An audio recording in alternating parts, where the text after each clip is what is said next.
My name is Jack Serzan. I am a senior social work student at Seton Hall University. Decrease barriers to the voting process for young adults. Youth are one of the most resilient groups in America, yet society fails to really allow policies to reflect the reliance being placed on future generations. A great way to address the lack of policies reflective of that reliance would be through voting, to make sure the young adults have their voices heard. Unfortunately, there are continued barriers and restrictions. Some of those barriers worsen in states like Texas, Kentucky, Georgia, and Tennessee. The continued fight on part of many Republican congressional leaders to place more voting restrictions leaves society with a difficult road ahead as everyone must continue to fight for voting rights. Barriers such as the lack of same-day registration, strict enforcement of government-issued photo identification requirements, an extensive argument to obtain absentee ballots, and sometimes the complete lack of receiving an absentee ballot in some states.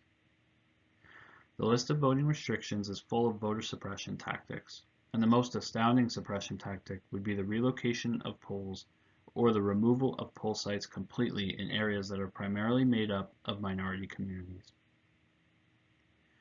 The removal of polling locations in those communities sets a very dangerous precedent, as the nation begins to understand the depth of pain caused by institutional racism.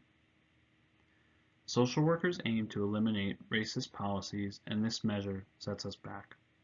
The profession's mission and goal are to eliminate barriers to the voting process, but even more specifically, eliminate barriers that come from institutionalized racist measures. There is importance in further engaging our youth in civics and civics education. The grand challenge of ensuring healthy development for all youth begins with civics because it is the key to ensuring their voices and needs are heard and reflected in American democracy. The Educating for American Democracy initiative has set goals for civics education, one of which says by 2030, 60 million students will have access to high-quality civic learning opportunities. This initiative is greatly important to help prepare school-aged youth for civic participation when they turn 18 and can fully participate in the democratic process. However, there are benefits to considering lowering the voting age because societal challenges often require youth innovation. These challenges also require action to be taken by those who have a vested interest, and the youth in America will be tasked to solve and reverse significant societal problems such as climate change and mass incarceration. Social justice is a primary focus of social work, and it is important for social workers to participate in advocacy for removing barriers related to the voting access. The professional values and ethics of social work require social workers to act as facilitators of public participation in the shaping of policy and to engage politically in order to effectively educate the public. The ethical standard of social justice calls on social workers to engage through meaningful action and ensuring well-informed decision-making participation for all.